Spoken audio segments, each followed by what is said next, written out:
You're listening to FOJC Radio, preaching the gospel of the kingdom and teaching the doctrine of Christ to the whole world. Well, good evening and welcome to FOJC Radio. I am David Carrico, and we are here for a special Monday night broadcast. Our program tonight is entitled Flat Earth and Scientism, with our very special guest and good friend, Mr. Zen Garcia. Welcome to FOJC Radio, Zen.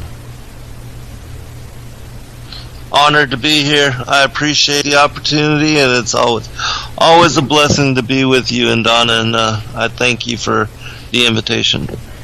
And you are no stranger to our FOJC Radio listeners, because we have many of our projects that we've done together on our YouTube channel, so I'm sure that almost everybody knows who you are and a little bit about what you do. But in case there might be someone that doesn't, why don't you tell people how to get in contact with your ministry and all of your material before we go forward? Okay, no problem at all. The easiest way to contact me is through Facebook, Zen Garcia. I post all of my upcoming shows there, which I do 2 radio programs, one on Revolution Radio every Wednesday evening, 8 to 10 p.m. Eastern at freedomslips.com, and I do a Saturday evening broadcast, 7 to 9 p.m.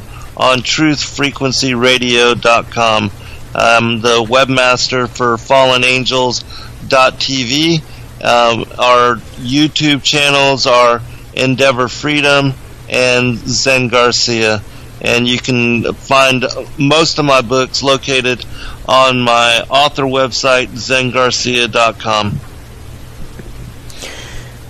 And I just really appreciate Zen coming on tonight. He has done so much work in this area of flat Earth, and our broadcast is entitled Flat Earth and Scientism, Refuting the False Science of the Spinning Globe. And I did a teaching, my first on flat Earth, called Falling Off the Flat Earth, where I dealt with the scriptural issues. But tonight, Zen has been so kind as to come on and talk about the scientific aspects of it. And it's the false scientism that keeps the globe spinning, so to speak. So I believe the first thing that most people say when they hear about the flat Earth is they bring up the NASA photos. You know, haven't you seen the pictures? So if you will, Zen, just here at the top, let's talk a little bit about the NASA photographs.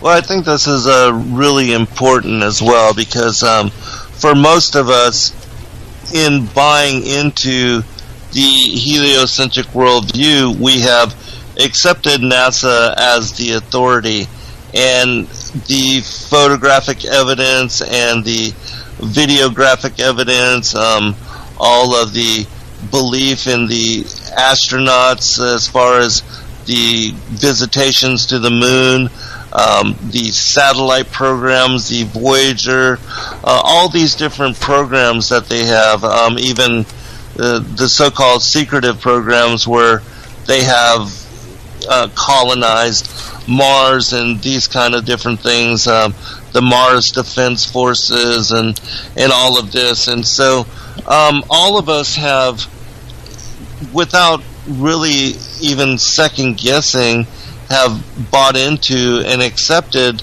what they have said as being evidently true without, why would we ever question?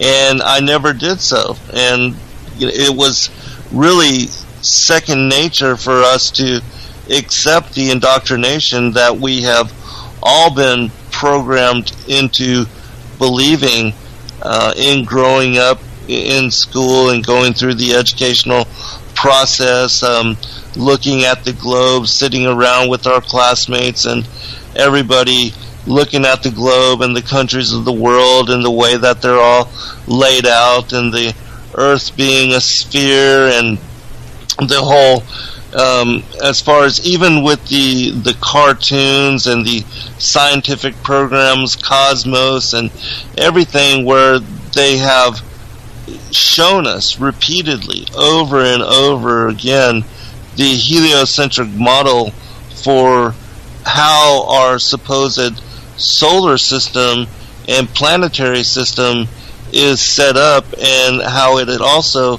is repeated as galaxy and other star systems, that every one of those stars out there is also a sun. The Hubble space photographic evidence of the cosmos, the various galaxies, all of the different images of the different planets, the moons of all these various planets, and how it all just seemed to make sense that, well, that was the way that it was.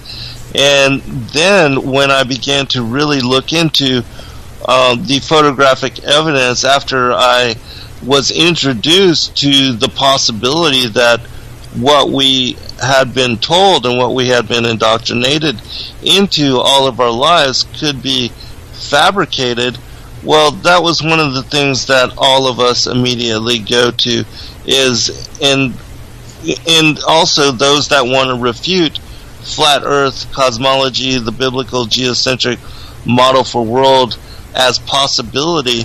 Well, that's the thing that they do, is they always fall back on, well, all these images of Earth that NASA has taken.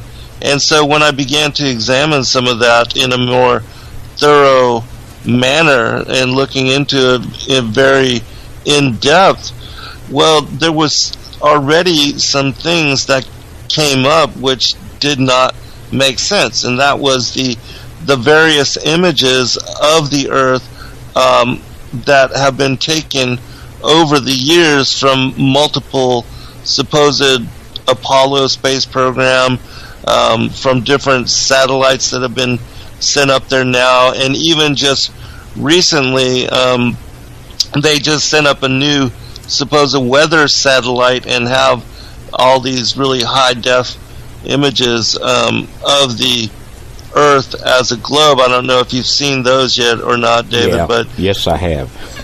Yeah. And so, people are falling back on those. But again, if you look at all of these different images, the full summation of them over the life of NASA and the various programs, the various Apollo mission programs, and the Clementine satellites, all these different images, well, there's some contradictions in the size of just the continents themselves, North America, South America, Africa, and also with the colors of the oceans, the size, the proportions with regard to the moon, and so there's seems to be no coherency. And then when you listen to even the testimonies of like the various astrophysicists, Neil Tyson, he speaks of the Earth as being an oblate spheroid, and that it's supposedly not round as in a perfect sphere, but in the shape of a pear.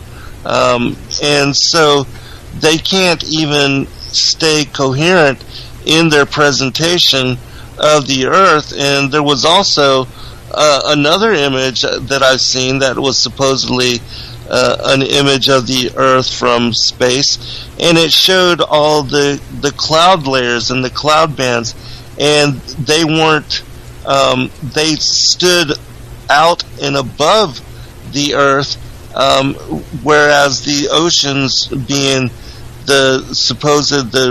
showed the rotundity, and all these cloud layers were standing out past it. And so this was a whole nother way of presenting the Earth in this spheroid shape.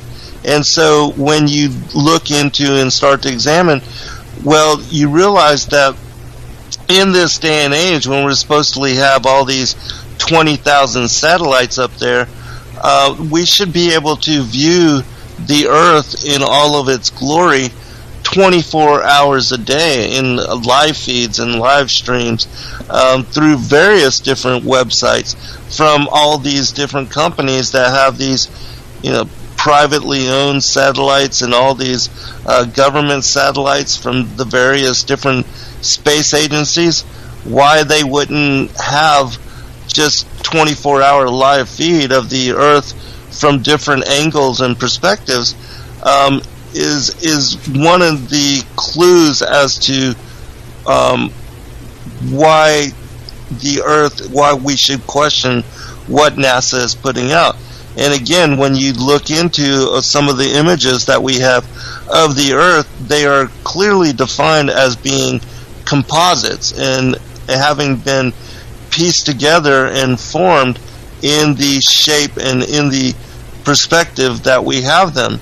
And so the fact that there's only even a handful of these images over the length of the life of NASA and all of these different programs is also makes you wonder as to why that is. Why is there not just thousands of images, hundreds of thousands of images, or even thousands and hundreds of thousands of videos of all of this evidence? And then the other thing which really made me question as to the relevancy of what we are being shown in depiction from the various NASA images and these composite images is the video that was gathered through the Freedom of Information Act by Barry Seibel when he did his documentary A Funny Thing Happened on the Way to the Moon, where it shows the Apollo 11 astronauts, Michael Collins and Neil Armstrong and Buzz Aldrin, two of them in the lunar capsule, and they are trying to use the window of the lunar module to hoax and to fabricate the Earth as being in a spherical shape, which you have to question. And in this particular video, it shows and has the full audio of where they are speaking with the Houston, with the command center, and talking about how they were going to hoax it. And then you can see how they indeed used the window of the lunar module to fabricate this deception.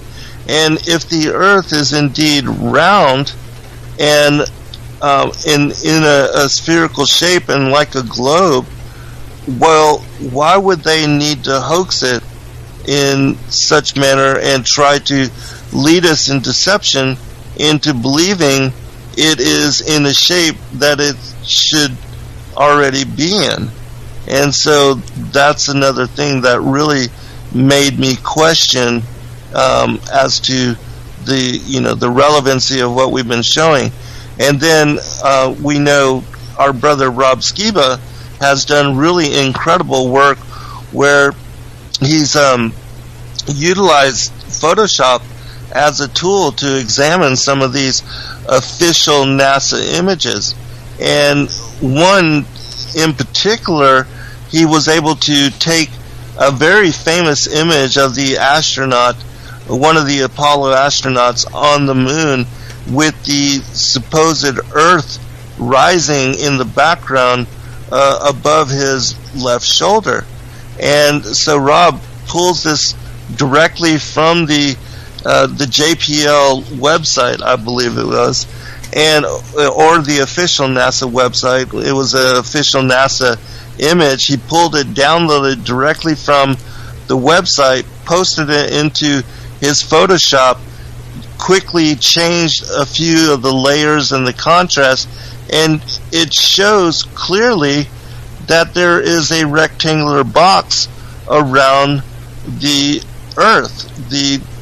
and it, in my mind, it had to have been one of the images of the Earth that was fabricated through the lunar window, the module, and they had cut and paste this into the image in order to, again, to show that the astronauts had actually achieved, and NASA had accomplished sending them to the moon, and that they were there on the lunar surface, and that the Earth was distant in the background. And so all of that is called into question as well, as far as the veracity of whether we ever went to the moon. And then just recently, NASA released in a video that they released called Orion Trial by Fire, where they spoke about the difficulties of achieving a mission they are working on now, which is called the Orion Project, where they spoke about sending these different astronauts to Mars for a manned mission to Mars, and how they were unable to, at this time, to get beyond the Van Allen radiation belts.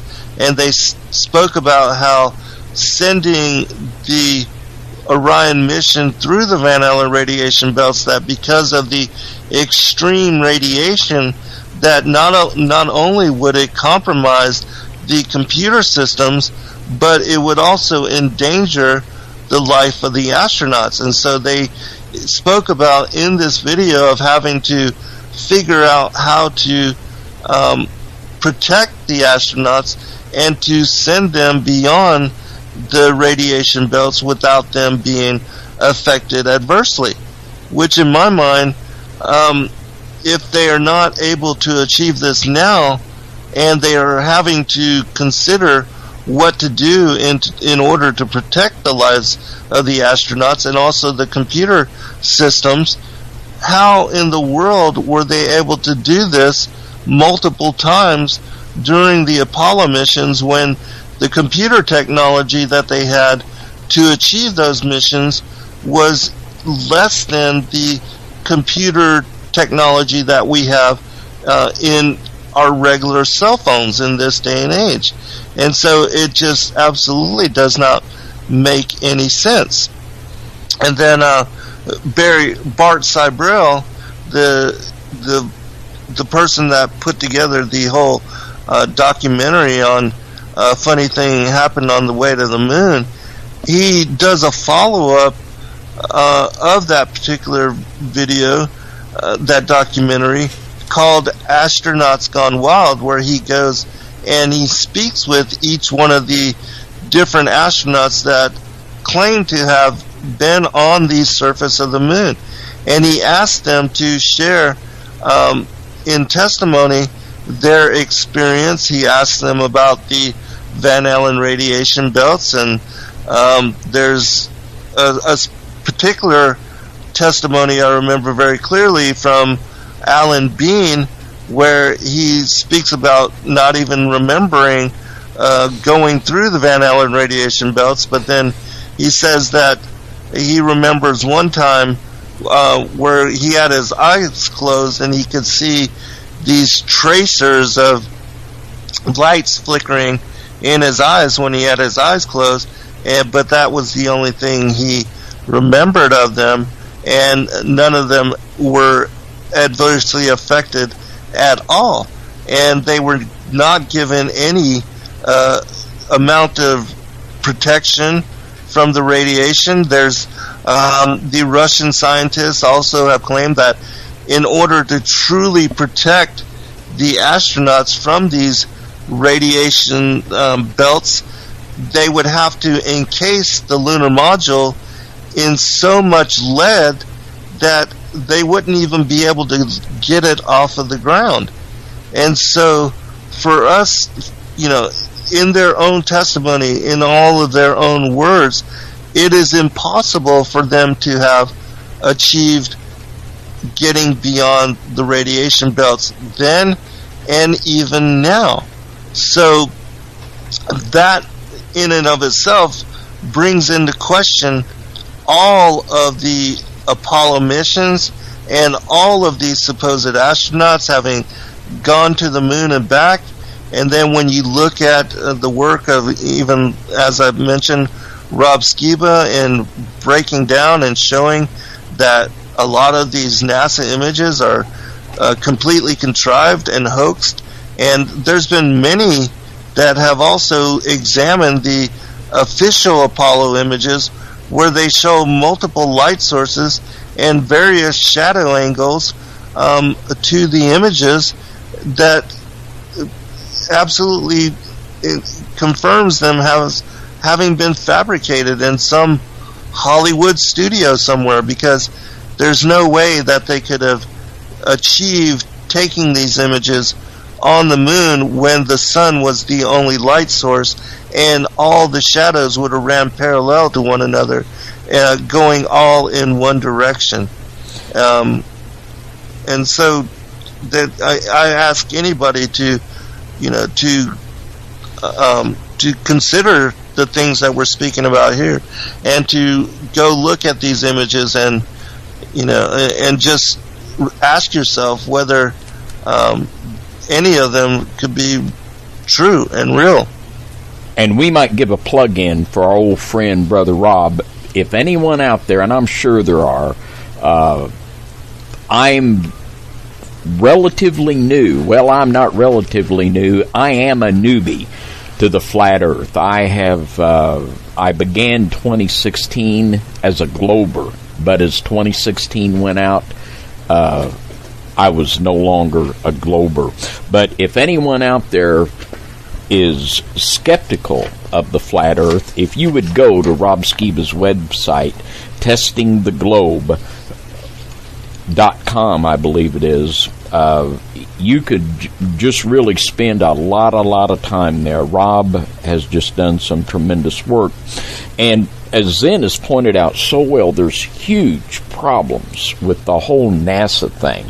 And beyond all the discrepancies, the JPL, the Jet Propulsion Laboratory, is tied to Jack Parsons and the occult with Aleister Crowley, Operation Paperclip with the Nazis. NASA is loaded with Freemasons, and it's just a whole hodgepodge of evil, the whole thing. And someone in the chat room brought up, I think it was Brother Mark, and Brother Mark Rogers is very knowledgeable about flat Earth, and I'm going to do a program here in the near future with Brother Mark on flat Earth also. He is just so knowledgeable about it. And he brought up the fact of the first press conference that was done with Buzz Aldrin and Neil Armstrong. Yes. And I mean, they looked like someone had messed up their breakfast cereal or something. I mean, right. There was just something not right with that whole thing.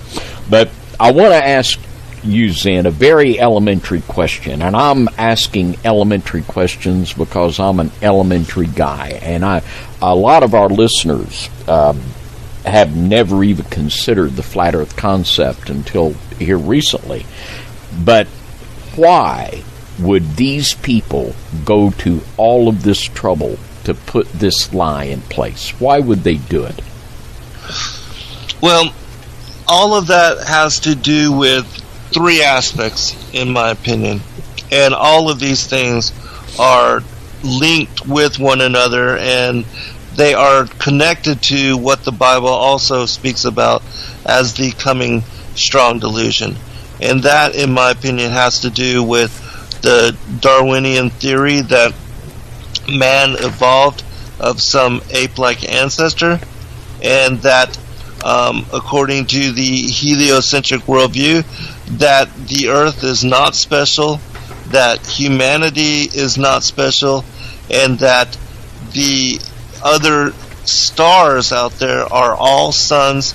They all have surrounding planetary systems, as we see portrayed in the heliocentric model here, of the Earth being one of 9 satellites which revolve in orbit around the sun as the center of this planetary system, and that even the sun moves in circuit around what is the galactic center, and that our galaxy, the Milky Way, is just one of a spiral arm of many galaxies which are orbiting some universal center.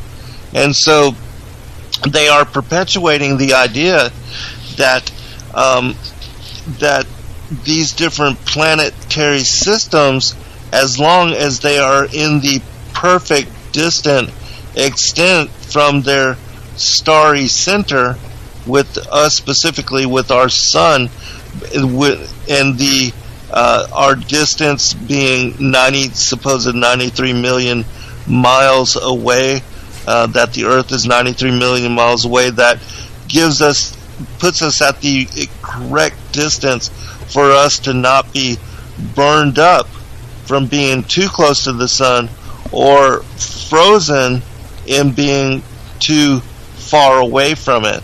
And because we are in this supposed Goldilocks zone, that it creates the perfect circumstances for the Earth to then evolve life out of just random circumstance, and that all of these other suns and stars that all have their own planetary systems, that as long as they have a planet orbiting around them at the perfect distance, depending on their the amount of heat, the amount of light that they are putting out, that they will also randomly evolve life as we see it reflected here upon the Earth, and that there's no need for there to be an intelligent designer, a creator, or a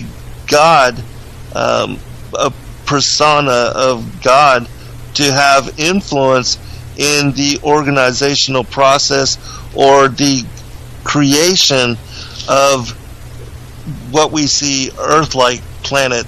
That all of that can just happen out of chance, according to what Scientism, which is, in my opinion, the New World Order religion, New Age theology, that they have us all now buying into. And all of these things are dependent on and are leading up to, which is the next aspect and phase of the whole New Age theology that is Scientism, and that is that the ancient aliens are the creators of humanity, the benefactors, the saviors, and that they are coming and returning in order to save us from ourselves. That the reason we are not able to identify this so-called missing link, this particular evolutionary humanoid that ties together ape and man, is because it was the ancient aliens which jumped the gun on evolution and genetically experimenting upon humanity, the pre-Adamites, so very long ago, that it was their interjection, either through genetic experimentation or through direct engagement, as it says in Genesis 6, with their taken wives of the daughters of man, that is what created modern humanity. And that for whatever reason they left here a long time ago, and with the promise of coming and returning back at the end of days in order to save us from ourselves. And this is the mythology that is being propagated in all the pagan cultures and religions of the world. And the reason it is being done so is, in my opinion, is because, as the Bible warns us and affirms, the Antichrist is going to be revealed, and is going to be given authority over the beast system that is established as the New World Order system at the end of days, before the second coming of Christ, and before he comes to judge the sins of the world and to separate the harvest of the wheat, the children of perdition, from the children of promise from the tares as the children of perdition, the goat and the sheep, those that follow the broad way and those that follow the narrow way. And so it's completely found within the scripture the true, as far as the scenario, that Lucifer, in wanting to establish him as being as or like the Most High, that the foundations for this entire deception, in my opinion, are located in Isaiah 14 and Ezekiel 28, with all of his I wills, his affirmations of wanting to establish himself, to set his throne above the stars and the clouds of God, and to put his seat in the mount of the congregation, and to be like the Most High. And that what we see in the world now as the creation of not only this substitute cosmology, where the earth has been replaced by the sun as the center of our universal system, and that the earth has been demoted to being just one of the planetary subjects of the sun, we also see a substitute calendar system which has been put into place, a substitute religion which worships the sun god and Lucifer in idolatry, and also substitute holidays, substitute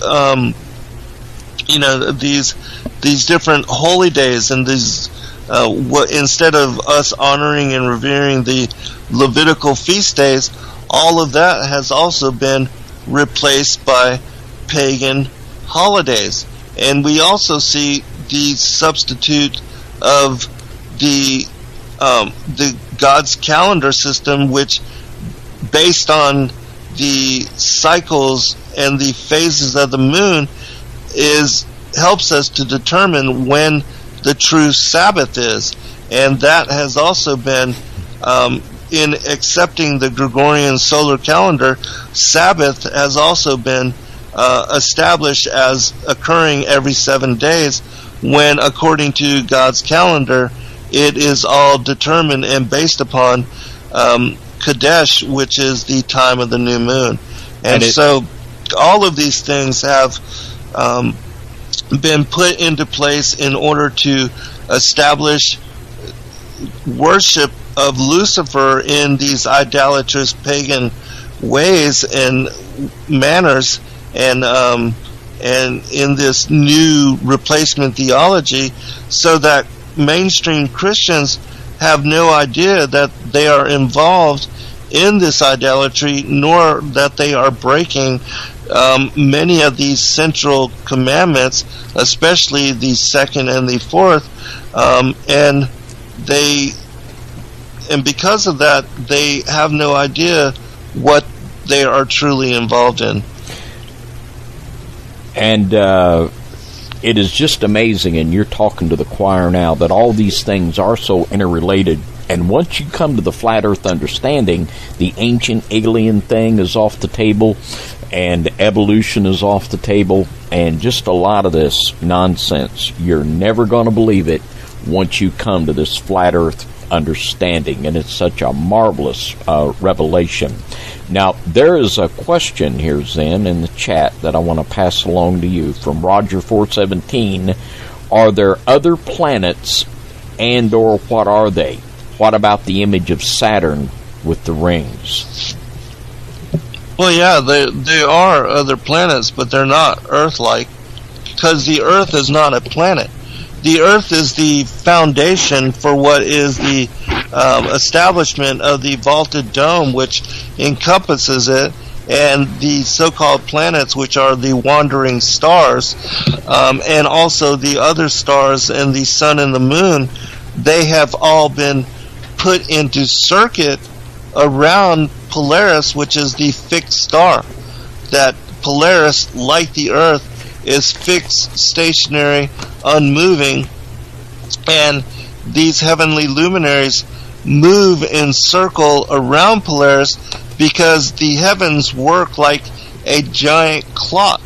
And this clockwork system was put into place in order to give us the breakdown of the seasons, the years, the days, the hours, the months, and also the various cycle, the great cycle, which is the movement of the sun through the various zodiacal constellations, and all of those are connected to various time, and also it helps us to establish the passing of time, and also to determine signs and seasons, and also the holy days, the Levitical 23 feast days and festivals, which we are supposed to be adhering to and recognizing. Passover, unleavened bread, the Feast of First Fruits, Pentecost, the Feast of Trumpets, Day of Atonement, and also the Feast of Tabernacles. And those are, when you understand, they are harvest feasts. They determine the cycles of the harvest in the way that the seasons move from spring, summer, fall, and winter. And they also determine the various crops as they come into season, because the Feast of First Fruits, these 7 weeks leading up to the Pentecost, they are celebrations, weekly celebrations of the 7 predominant and major crops that are grown in Israel. And so it ties together with the unfolding of the seasons of the year to the way that the earth comes into bloom over spring, summer, and fall, and the various harvests and the crops that ripen and come to fruition over that time. And then through the winter you have 1 month of rest. And all of this is reflected in the way that God has established the various feasts and festivals, and the determination of how his calendar system works according to the phases of the moon. And it's not just the lunar calendar that we are to adhere to, but when you study the book of Enoch, there are in fact 2 different calendars spoken of. One 354-day lunar calendar, which alternates according to the synodic month, which is the average cycle of the moon as it goes through its 4 phases, which it averages 29.531 days. And so the lunar calendar alternates between 29 and 30-day months, and that equals to a 354-day year. And then we are also to adhere to the Enochian solar calendar, which is based on the movements of the sun as it transits back and forth between the Tropic of Capricorn and the Tropic of Cancer. And Enoch describes this calendar as beginning on the vernal equinox on the that's the first day of spring, when the sun is positioned on the 4th gate, and then those 3 months that it's moving towards the Tropic of Cancer are the 3 months of spring. And when it reaches the Tropic of Cancer for the summer solstice, it then reverses course and begins moving back down towards the equator. And when it reaches the equator, those are the 3 months of summer. And then on the autumnal equinox, that when it reaches the equator again for the autumnal equinox, that's the first day of fall. And then the sun moves into the southern hemiplane for what is the 3 months of fall, and that is summer for these southern latitudes. And it will move from the equator for 3 months towards the Tropic of Capricorn, and then when it reaches the Tropic of Capricorn, that is the first day of winter. It will then reverse course, and for the next 3 months of winter, will move back towards the equator, and once it reaches it again for the vernal equinox, that begins an entirely new year. And so it takes the sun 30 days to move through each one of these gates, which equals 360 days. It takes it 180 days to move from the tropic, from one tropic to the other, and then you have the 4 days of the 2 solstices and the 2 vernal equinoxes, which equal 364 days. And so every year the lunar calendar is 10 days short. And so after 3 years, the way that the lunar calendar is again realigned with the Enochian solar calendar is they add a 13th month, which is called Adar number 2. And the second Adar is the 13th month, and they will usually have it about every 3rd year. And that will put the calendar system back in alignment with the barley harvest, because the Feast of Passover and also the Feast of First Fruits, those celebrations are dependent upon the barley harvest, and the barley harvest has to be ripe in order for the wave offering to be, for the high priest to offer the barley in a wave offering for the sins of Israel on the day of first fruits.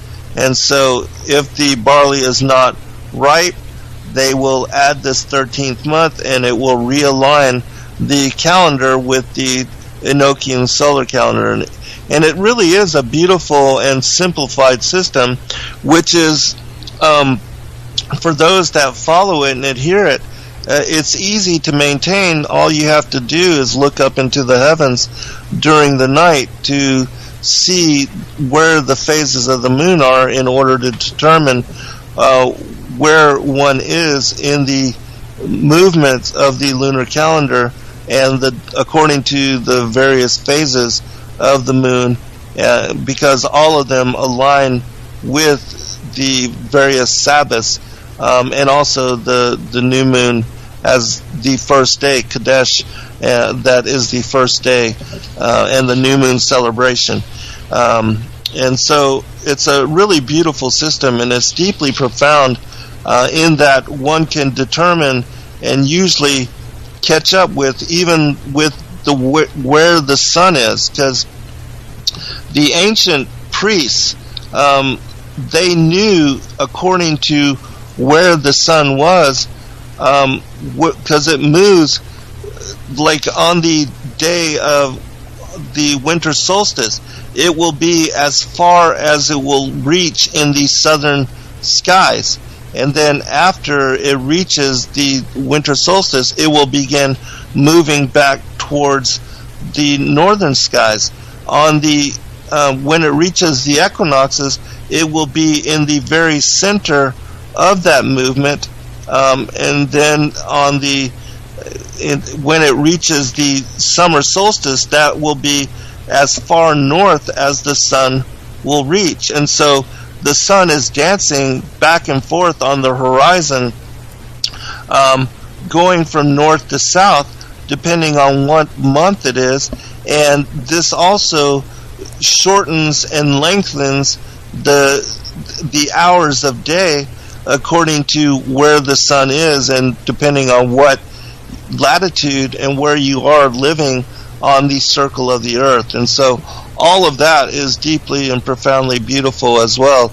And there's so many, like all of the ancient cultures and civilizations, they would establish these very, like Stonehenge is also a calendar system, and it is also aligned with the various solstices and equinoxes, and most of the different cultures, wherever they were at, they would establish calendars to determine according to where the sun was on the horizon on those particular days. They would establish these very elaborate calendars to mark those occasions and those particular days, so that they would know, according to the movement of the sun as it danced back and forth across the skies, what month it was, and as well when to plant harvest, when to gather the harvest, and when winter was coming. And so they knew by the movements of the stars, the sun and the moon and the heavens, as to where they were in the timeline of the year. And it is so interrelated. And our old friend Copernicus, when he had his heliocentric revelation, he was actually working on the calendar. So it's so related. We have a question here from our friend from down under, Tracy Aussie. So why do they now talk about going to Mars? Is there a reason why they are still faking it?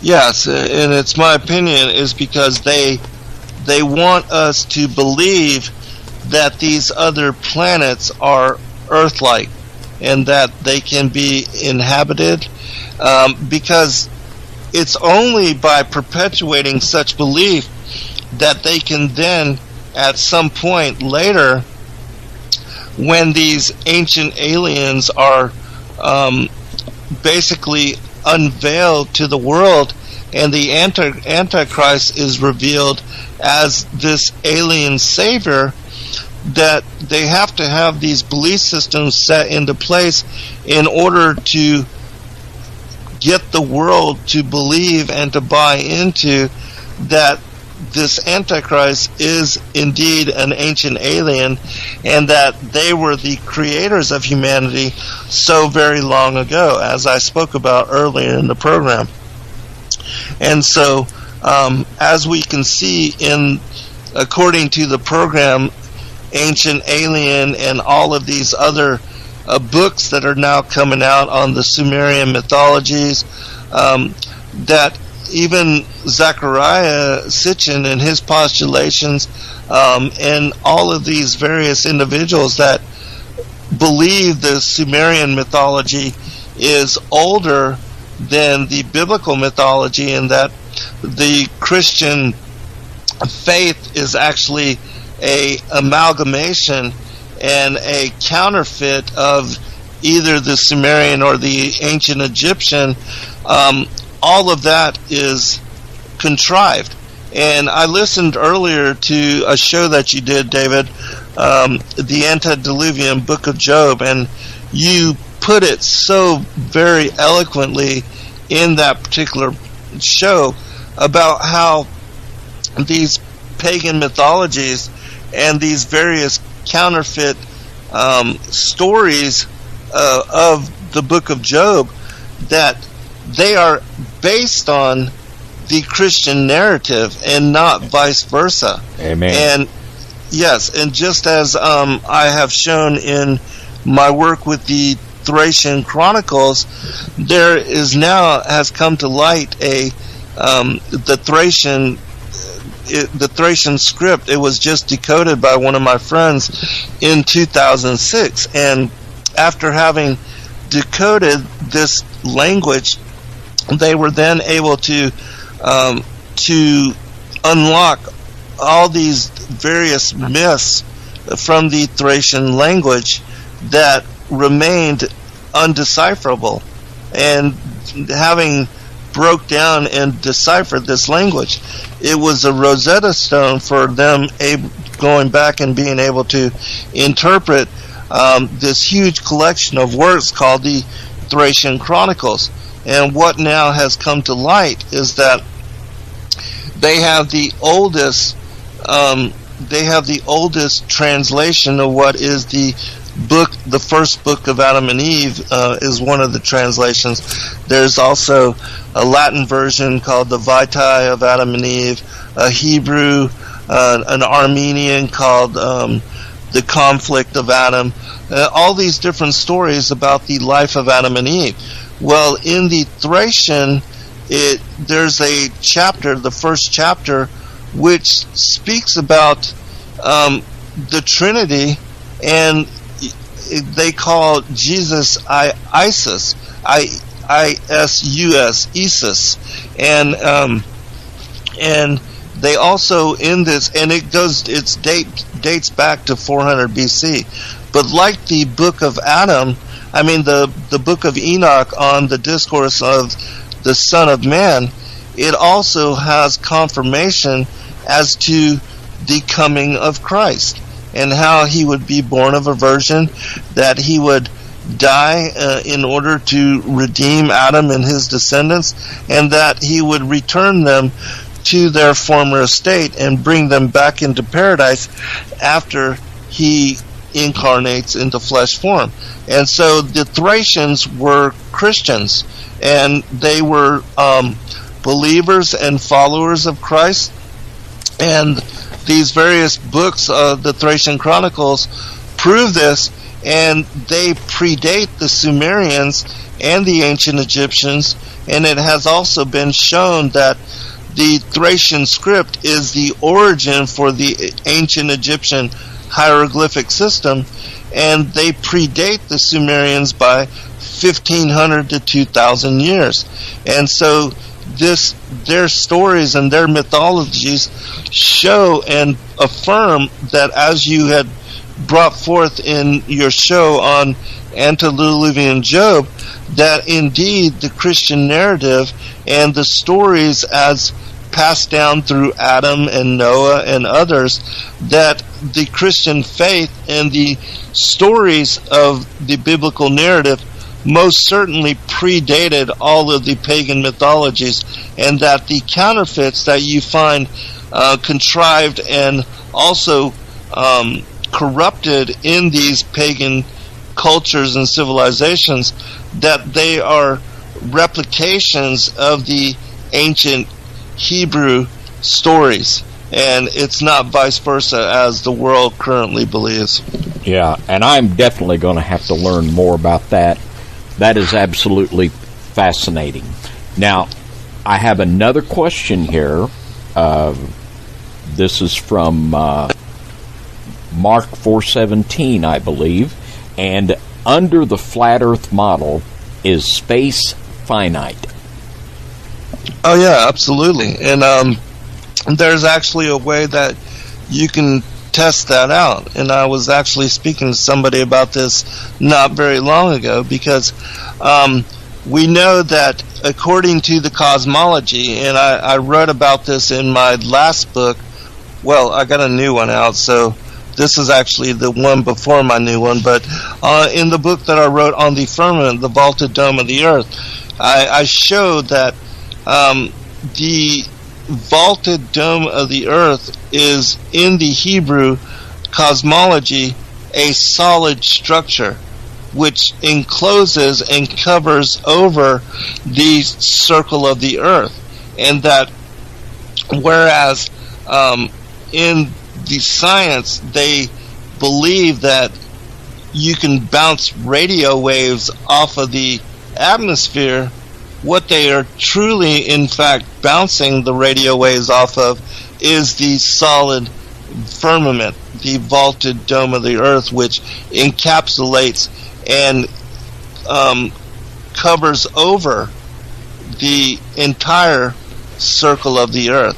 And I know that it's absolutely mind-blowing to imagine and to conceptualize the vastness of the earth, the wide, broad breadth of the earth as being covered over by this solid molten looking glass, but in fact, that's what is affirmed by the prophets and also by Scripture. And so it is my opinion that the radio waves that are being sent up and that are being bounced back towards us, that all of that is possible because of the vaulted dome being in fact in place there above us. And very good. Thank you so much. And thank you for coming on tonight and letting us work you over here a little bit. And by the way, Zen's book on the firmament, the vaulted dome of the earth, which I have right here, it's one of those. It is the book that probably caused me to fall off the flat earth. It is certainly a very good one.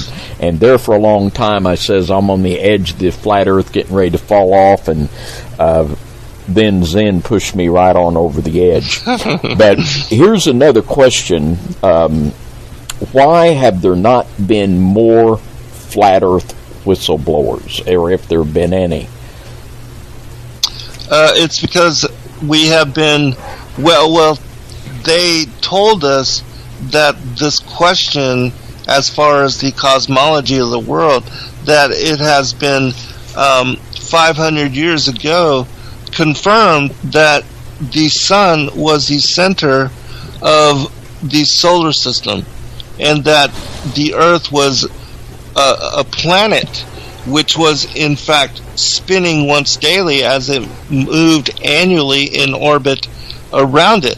But what we did not realize, and what is not taught in school, is that there have always been individuals which have contested such notion, and that anytime there's a scientific experiment established to detect the motion of the earth or to establish the rate of its spin, it has been shown and verified that the earth is not spinning at any rate of speed, and that there is no motion to the earth.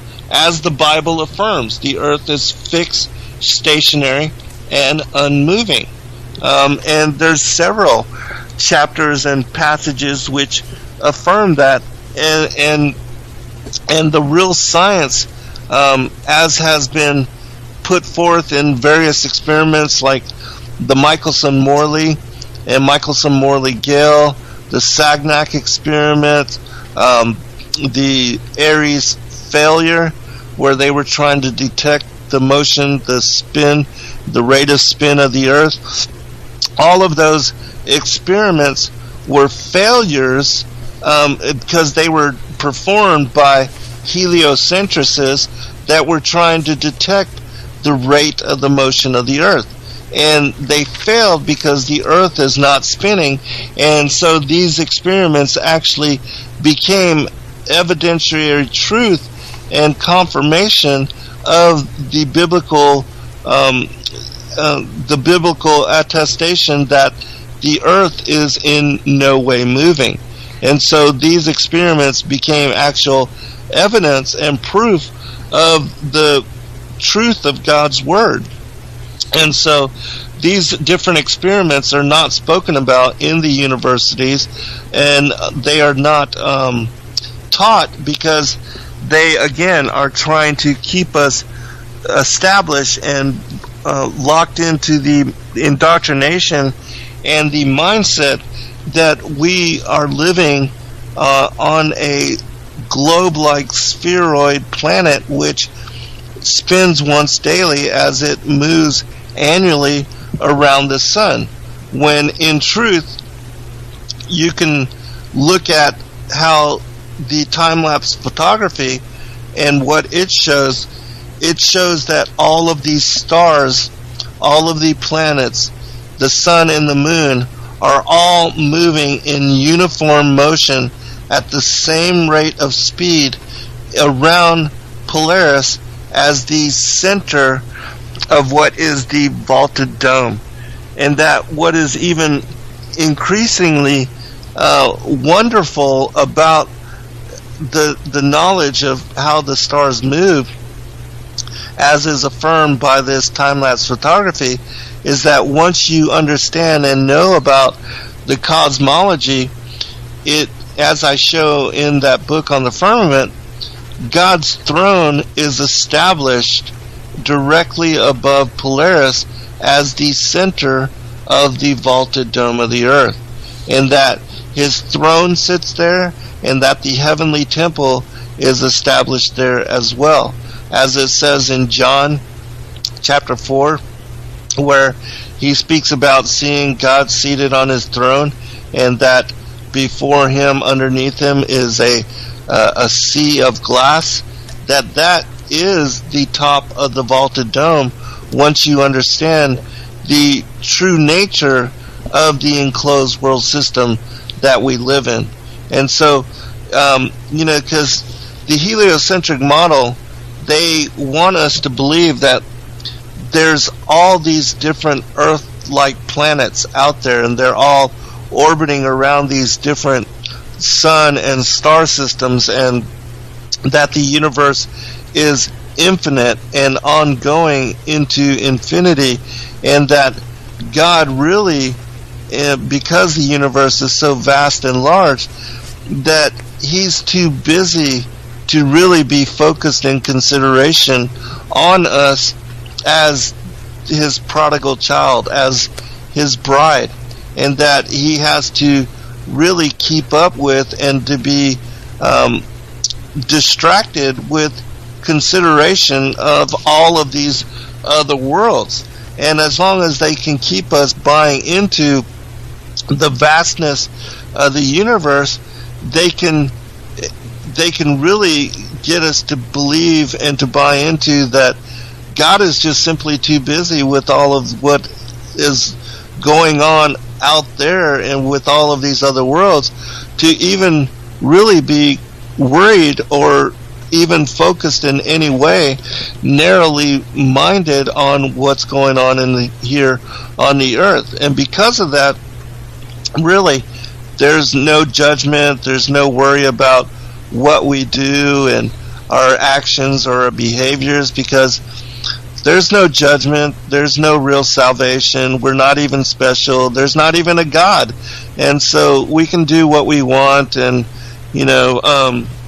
treat others badly and not be concerned for our neighbor, and because, the heliocentric worldview negates the Bible as the true Word of God, there's no reason to follow the commandments. There's no reason to love one another or to honor our mother or fathers or to worship a God who's not even, focused on us and that may not even exist.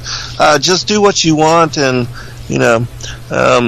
and compete with one another and try to hoard as much substance and as much money, and don't worry about the poor because you got to worry about your children and things like that. And as long as they can get us to buy into the carnal aspects of our flesh incarnation and these temporary lifetimes, then they can distract us and to keep us from prioritizing the kingdom and of really focusing on our eternal inheritance and to following the commandments and to caring for our brothers and sisters, for clothing the naked and feeding the hungry and taking care of the orphan and the widow and taking care of the poor and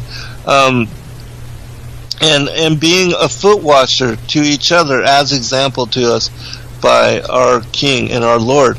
And so this, in my opinion, is also one of the other reasons for the whole basis of the Darwinian heliocentric worldview, because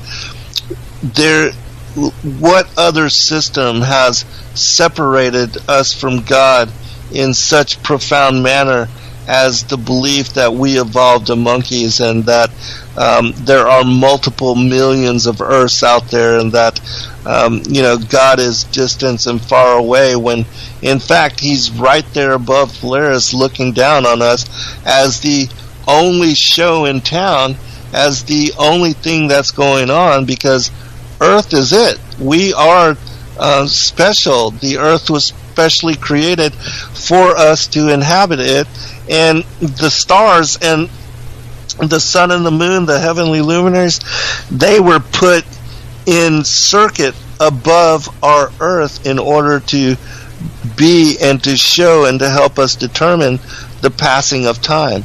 And they work, again, as a giant clockwork in order for us to help us to determine the season that we are in, as far as the passing of time, and our being the last generation, the fig tree generation. And so all of these things were established for us by our God, whose image we were created in. And if that's not special, I just don't know what is. Amen. Amen. And we're going to take a short break, and we're going to be back, and I'm going to start the second portion off. I have a very compelling question from Brother Mark Rogers for Zen to start the second portion off here.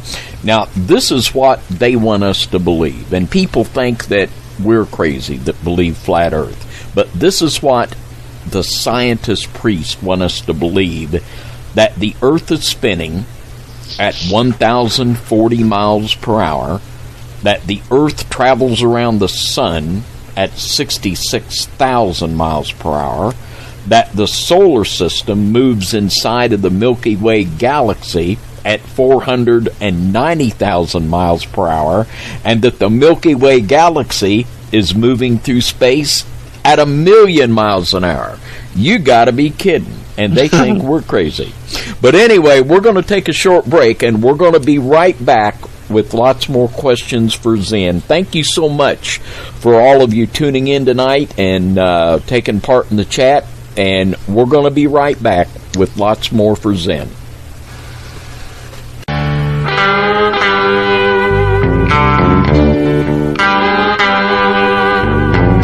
Make sure to subscribe to FOJC Radio on YouTube. There's a lot of imitations, but only one is the real thing. Thank you, and be blessed. Look for the open door for FOJC Radio on YouTube.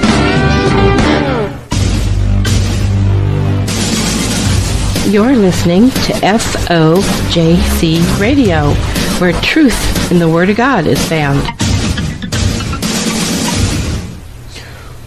Well, welcome back, everybody, to our special Monday night broadcast on FOJC Radio, Flat Earth and Scientism, refuting the false science of the spinning globe with our good friend Zen Garcia. And I always enjoy spending time with Zen. Old brother Zen is just an absolute hoot, isn't he? I just love picking Zen's brain and listening to his take on so many topics. But we have a very compelling question here from Brother Mark Rogers. How much have you looked into the electric universe theory of our good Mr. Tesla, or the new 4D model put out? Just curious if Zen has seen these. What do you say, Zen? I have not examined this in great detail, but I will at some point. Those of you that follow my work, you know that I am working on a trilogy right now on the War in Heaven and what I reference as the Great Contest. But after I finished the first two books, which I did just finish the first book of this trilogy, just even today, the last proofread of, and so I'll be releasing it to the public. But I have a book which is part of the whole book that I wrote for the firmament. But because I gathered so much information for that book, I had to separate out 8 chapters. And this particular book is called Paradise, the Sides of the North, and the Mount of the Congregation. But in this book, I examine the toroidal field, which is based on the electromagnetic universe, and the way that the magnetic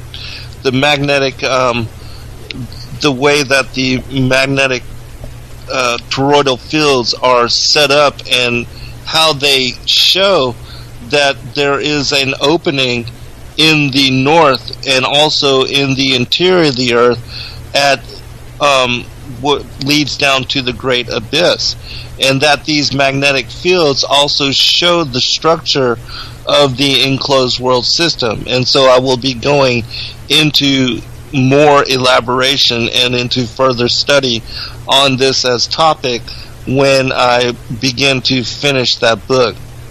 And as I said, it's mostly already written. I just have to add to certain aspects of the research, and this is one of those various aspects which I will be going into and elaborating upon, because as I've already shown and determined within this portion of the book, it's my opinion that Jacob's ladder, or what we see as the where the angels ascend and descend on the ladder of heaven, that opening is connected to where the North Pole and to Polaris.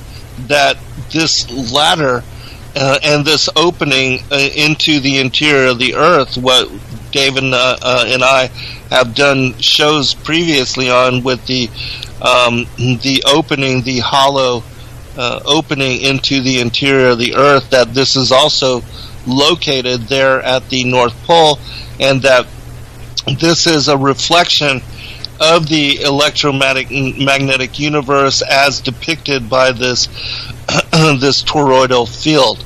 And so I will be going into, again, as I said, great elaboration, and it will be tied to so much very interesting information and study that I've done on this particular topic of paradise, the sides of the north and the mount of the congregation, because in that particular quote, Lucifer is showing and telling us exactly where this opening is.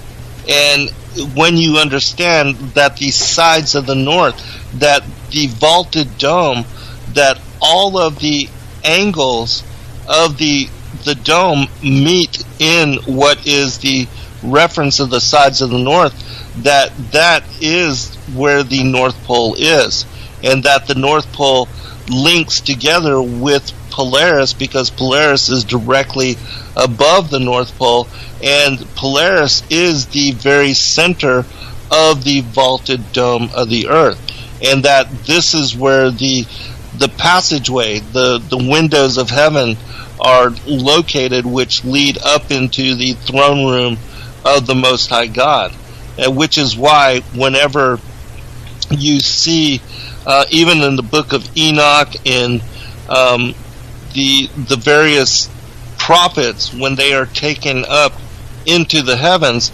this is where they are taken up through, is this North Pole opening, this Jacob's ladder, which leads up into the throne room of God. And so this is also where it says in Job that the place where hell lies naked beneath, that there is also this opening into the interior of Sheol, and that there is this great whirlpool which drains the waters, the oceans of the world, into the interior of Sheol, and then every 6 hours reverses course and creates what are the tides, the high and the low tides, twice a day.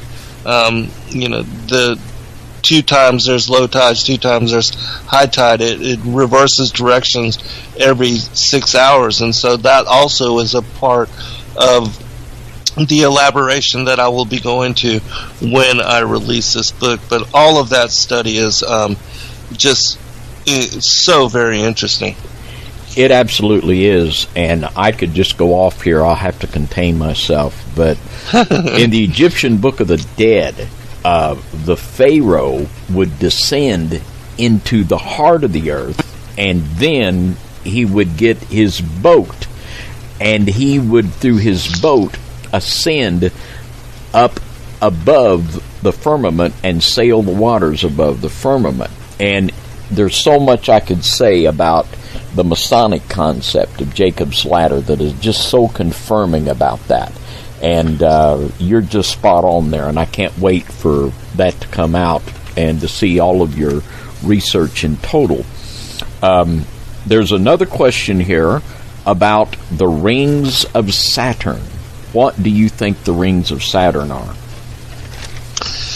Well, that's very interesting. It seems to me that the planets, and this is now being affirmed by the different individuals that are using this Nikon P900 camera in doing very close-up video and taking images of these various planets, that they are, they seem to be, well, they're luminous, they're luminaries, and they're showing light as is depicted in the science of cymatics, which I don't know if the listeners know what that is, but just recently I shared a video. There's an individual named Nikolai Stanford,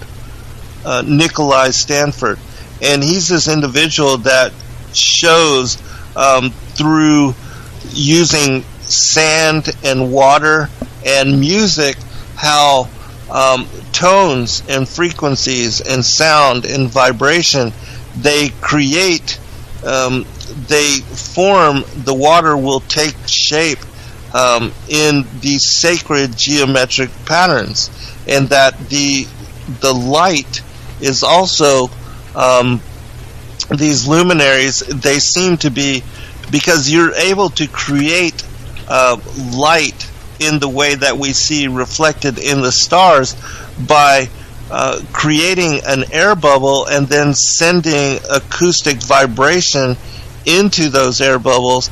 And this also ties together with the very beginning of creation in John chapter 1, where it speaks about how Christ was that light, but also as the Word, the Logos, the Memra of God, how He spoke the creation into being, and that we see reflected on an atomic level that God, the Godhead, the Father, the Son, the Holy Spirit, being the light, that the energy which slows and steps down in vibration and creates the sound, the frequency, and even what we see in this third dimensional world as physicality is nothing more than energy, the light having slowed down in vibration to such degree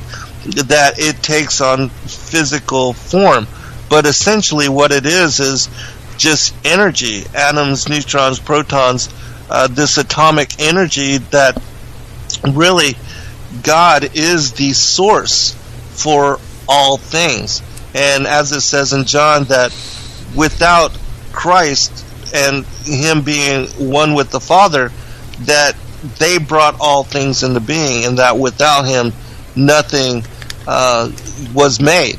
And so really understanding how cymatics is connected to that, it shows that the stars, the heavenly luminaries, as it says in, when you look up the Strong's Concordance, the passage and the word for the luminaries, that they are light.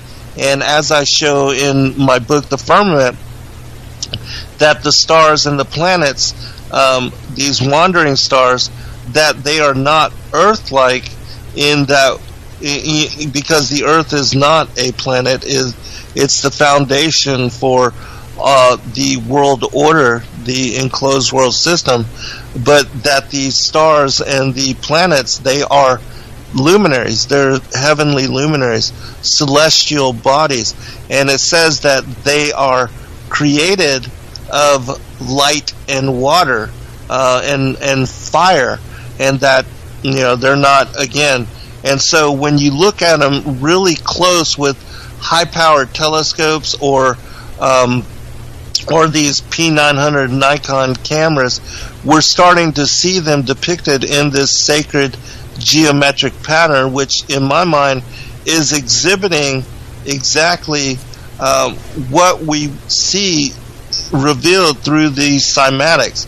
And so I believe that the rings of Saturn are showing in some way this sacred geometric pattern as it is reflected in what we see Saturn being surrounded by these particular rings, and that there are even other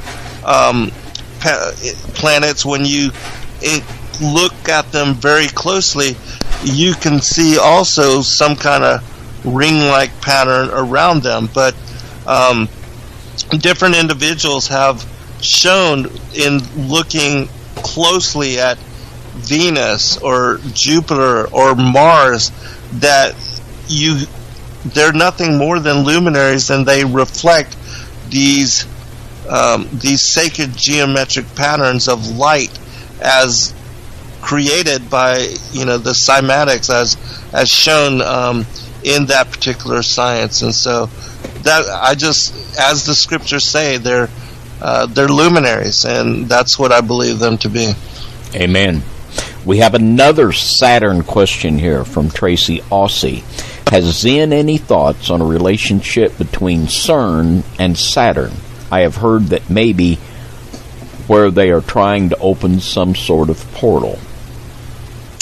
Well, it seems to me, and I'm not very familiar with this, but there are individuals like Troy McLaughlin who does the work on the on Saturn and its connections to CERN. I believe Anthony Patch also speaks about this, but it's their opinion that Saturn was the focus of the worship of many of the antediluvian pagan cultures, and that for some reason the belief is that this was the focus of the ancient reverence as far as the worship of the planetary systems, and that there's that if they open this portal, that they're attempting to open it in connection with Saturn, because supposedly some of these ancient deities that they came from there, and that they have origin from there. But as to whether that is true or not, I have no idea. I would assume that it would be much like the connections of Orion and the Orion star system, that there seems to be in the ancient cosmology a reverence for those particular stars as well, and that it is affirmed in the mythologies, the oral traditions of like the Dogon people. They speak about that the Anunnaki, or these fallen ones, that the rebel angels, that they claim to be from there. And there's even scripture as far as Job, allusions to Orion as well. And David, I'm sure you can comment on that as well, but there seems to be some connection with Orion and Saturn as being an origin for some of these fallen angels and these particular entities. How much that holds as far as truth, I have no idea. Maybe David might have more occultic knowledge as far as that particular side of it, and what the Freemasons might know of that. But it does seem that in the mythologies there seems to be connection to these two particular areas. Yeah, there definitely is, and there's things that we could bring forth from Crowley on the emphasis that he placed upon Saturn in his worship system. And we know that the whole undergirding of CERN is in the occult and opening portals. They've said as much. So I think there definitely is something to that. Definitely is. We have a question from Sharon Howarth. Zen, are these electrical fields similar to or related to the commonly referenced ley lines? Yes, absolutely. And David has done really incredible work on this as well, in speaking about the connections of these Enochian portals and these windows in heaven, and as they are depicted in the Dendera cosmology, the images of the zodiac, that they reflect this as well, and that these ley lines and also these ancient megalithic sites, even the pyramids and these megalithic structures worldwide, and being aligned and connected to these different heavenly constellations. As we said, Orion seems to be one of the predominant alignments that we see reflected in these megalithic sites, that they're tapping into as above, so below. And that there's it's this archaeoastronomy, and that there seems to be a lot of these connections with these particular portals, and with these as far as the occult rituals being performed on certain days, that is also tapping into and aligning with these particular energy fields and these energy systems.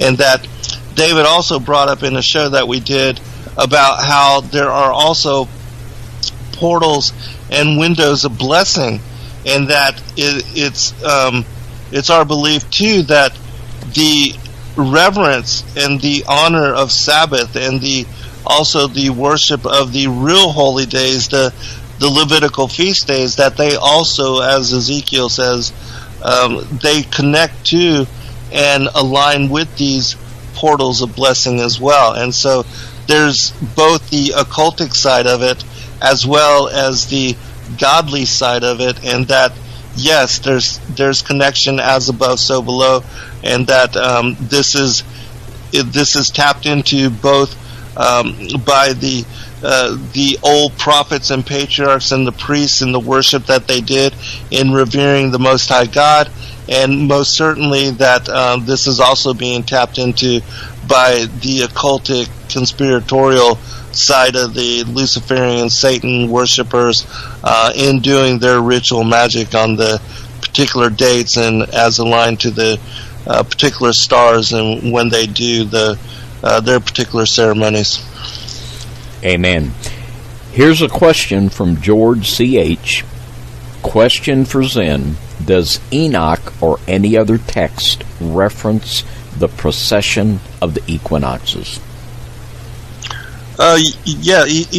Enoch speaks about the cycles of all the heavenly luminaries, and he gives great detail as to the way that the sun, the moon have their cycle, and also the stars. And he speaks about how they move through the zodiac. He even talks about how certain stars are the leaders of certain zodiacal signs, and how they are all moving. And as I said, the way that the heavenly luminaries move, because they are all moving in uniformity, they all move and revolve at the same speed, which in my opinion shows that they are all part of the same established like clockwork system that God put into place above the earth to determine the signs, the seasons, the days, the months, and the years. And this also verifies that it is the heavenly luminaries which are moving in circle above the face of the earth, and that it is the earth and light and Polaris which are non-moving and fixed and stationary. And this again, when you understand that according to the heliocentric worldview, if the earth is in orbit moving around the sun, and the sun is also moving in orbit around some galactic center, and our galaxy is moving in orbit around some universal center, and all the stars are at different distances and different light years and different parts of the galaxy. Well, as we are moving, and as the sun is moving, and as the galaxy is moving, the stars should all be disjointed, and what we see reflected in our night sky should change, so that we should never see the same thing, especially not over the course of thousands of years. Every night the stars should shift, and the constellations should be disrupted, and the patterns of the stars as they are portrayed and depicted in the celestial night, all of that should be scattered and disjointed according to how the stars are positioned, how far they are, where they are in proportion, and so there should never be any kind of uniformity. And most certainly we should not have the zodiac system being replicated night after night over thousands of years in the same pattern and in the same manner that we see reflected by even the Dendera zodiac as written thousands of years ago on the roof of that Karnak temple. And so because we do see this, again, it affirms that it is these stars and the heavenly luminaries which are moving at the same rate of speed, in the same pattern, in the same manner, in the same way, year after year, over thousands of years, even unto this day, and that it is all because we live in a geocentric universal system where the earth is the foundation for these heavenly luminaries, and that they are all enclosed under and within the firmament as the vaulted dome of the earth. That's the only way we can see this reflected in this pattern over these thousands of years, where navigators have been able to determine north just by looking and finding where Polaris is, because again, that is the very center. Polaris is the center of the vaulted dome.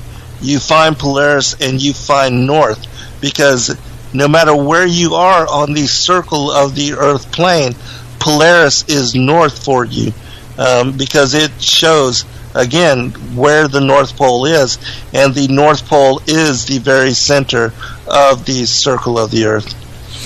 Very, very well said.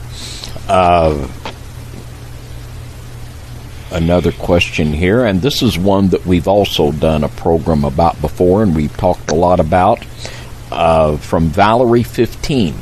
Does Enoch say that the angels move the stars? I know the earth is not moving, for sure. It just cannot be moving. Amen, Val 15. How about it, Zen? Does Enoch say that the angels move the stars?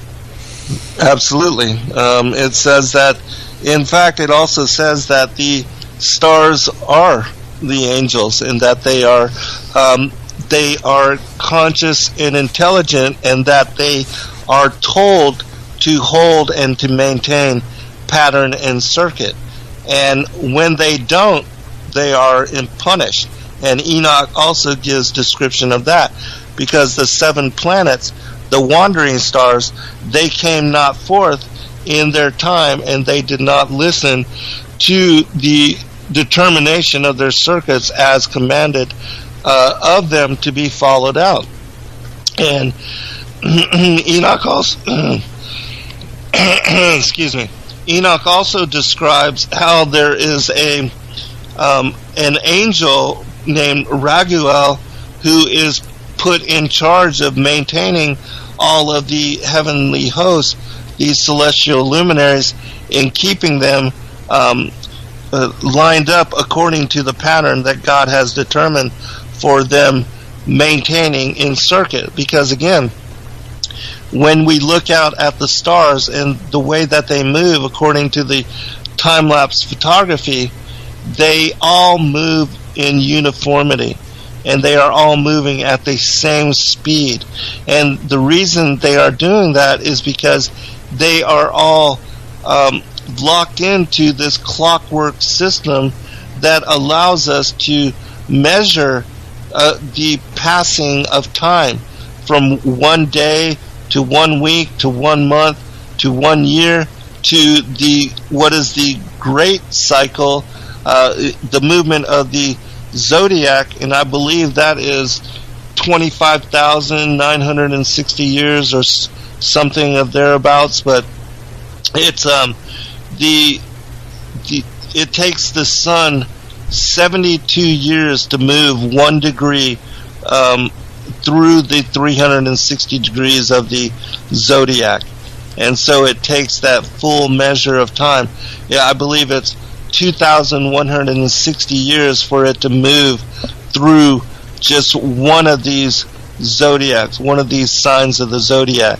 And so you multiply that by 12, and that gives you the length of the great cycle, which is the sun moving through and regressing through the different houses of the zodiac, which in our modern era we have moved because there's 6,000 years of history as far as the modern age, meaning the descendants of Adam and Eve, not including the antediluvian and the pre-Adamite world, but that we have gone through the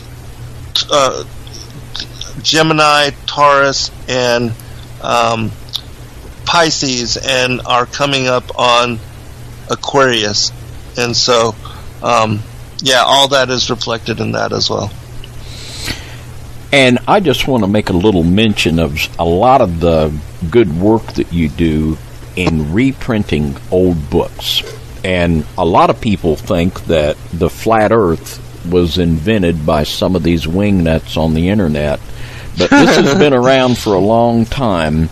And I now have in my library, I have 5 books on the flat earth that were written in the 1800s.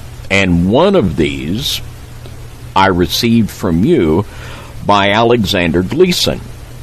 And this is just such a fantastic book that you have reprinted and made available. And there's something that is a very, very good answer for people, and something that I hear a lot is that the flat earth began with the occult, and that the flat earth is an occult teaching. But on page 351 of the book that you reprinted by Mr. Alexander Gleason, he talks about the origin of the flat earth being with Pythagoras. And Pythagoras was the man that the Freemasons, the Rosicrucians, and also the Druids claim as their father also. So just speak to that a little bit, Zen, and tell us about some of the work that you do in reprinting these old books.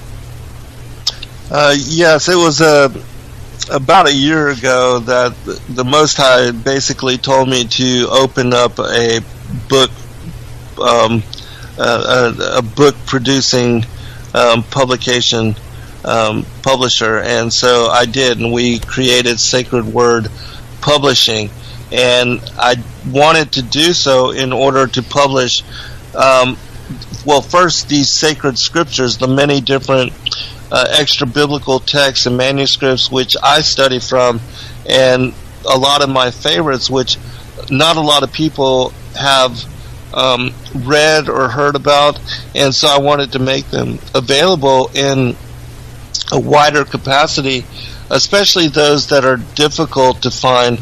Of course, also, like the books of Enoch, Jasher, and Jubilees, even though these have been printed multiple times by many different publishers, I wanted to publish a lot of texts which aren't even available in print. And in doing this work, I also decided to publish books like the Alexander Gleason book on Is the Earth a Globe, which is, this particular book has been out of print And I had actually the opportunity to purchase one copy a long time ago, but it sold before I got to the person that was selling it, and it sold for in excess of $100 and something. And so you could only buy this book at exhaustive amounts of money, and that's if you could find somebody to sell you a copy. And so that's one of the endeavors that we have now put forth, is to make some of these books which have been out of print and that are so very fascinating and interesting, and that are related to a lot of these biblical truths that are now coming to light in this day and age, because we are the fig tree generation, the last generation, and the Spirit is being poured out on all flesh.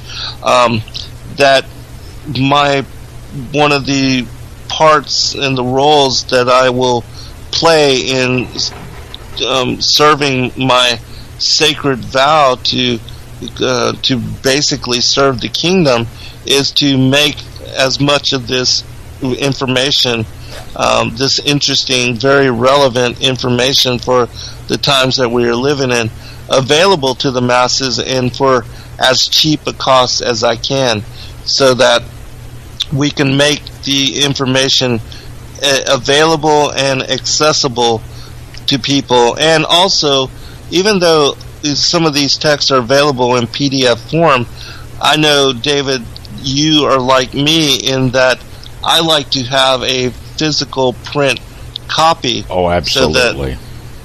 So that I like to be outside in the creation with the entirety of the great mystery surrounding me when I read and study. And I don't, because I'm always having to do my own the publication of my books and to work on them on my computer, I don't want to at all read other books on the computer.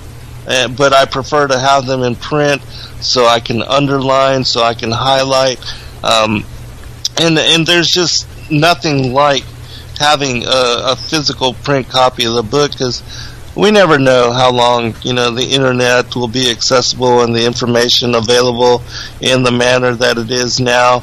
I know that the elites hate that we have easy access to all of this information in the way that we do, and that they are even now trying to work on different ways to change that up. And so that's one of the reasons we also are endeavoring to do what we do through Sacred Word Publishing. And so the website is now being created, but we have also published other books, and I will be releasing and revealing those as well. And we have a number of other different books in line for publication. And certainly, if other individuals out there, if you have interest in certain different books and you can't find them in print, let us know, and we'll try to add that to the workload. And because we do want to make what is interesting to people available, because it just helps increase our study. And in my opinion, it is also affirming the veracity of the gospel and the secrets that are contained therein, because this information is absolutely encoded into the scriptures. And once you have revelation of these truths, in going back and studying the scripture with new light, and having the eyes to see, the ears to hear, and the mind to understand it in new way, we realize that most certainly all of these passages and all of these scriptures and all of these chapters, which are truly dependent on this understanding as key to unlocking all of this, they've been hidden there all along. And it's only because truth has been stolen from us, forbidden, and lost to us, that much of what is found within the gospel it has been misunderstood and glossed over in a way that isn't as meaningful as it now is, now that we have new understanding. I know that after I embraced flat earth cosmology and the fact that the earth is enclosed by a solid firmament, so much of the canonical material came to light in new and deeper and more profound manner than ever I had studied previously. And I was able also to, in now examining and studying, looking over all the extra biblical material again, to find all this information encoded into much of those texts as well. And so it's just deeply rewarding to truly be able to understand the gospel in the way that I believe God intended us to be able to.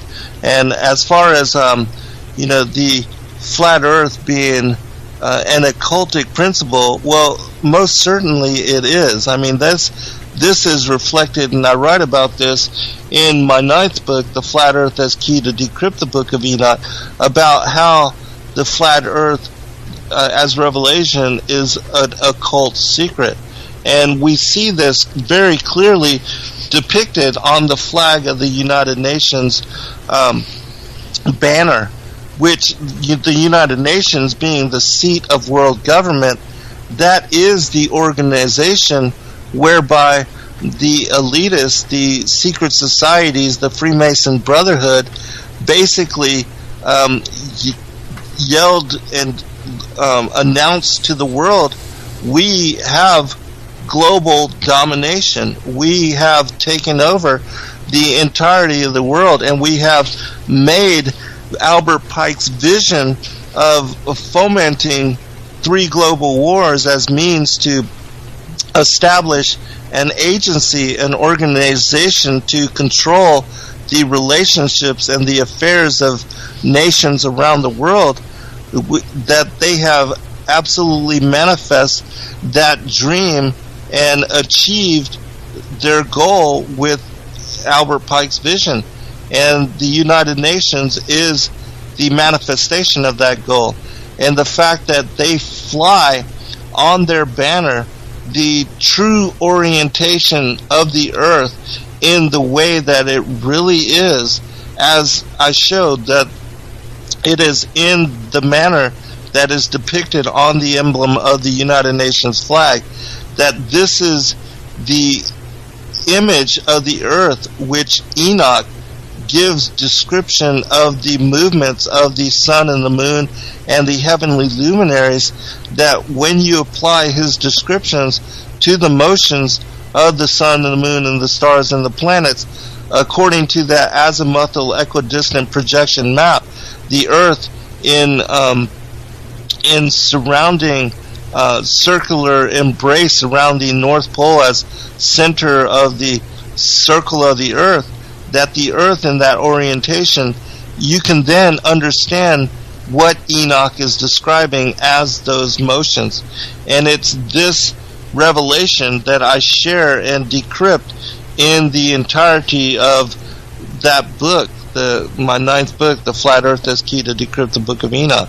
And I show that it's only by applying those motions to the circle of the earth as backdrop for these motions, as shown and depicted on the United Nations flag, that you can truly understand what Enoch is speaking about. And so most certainly this is occultic knowledge, and the fact that they fly it on the United Nations flag is confirmation of that.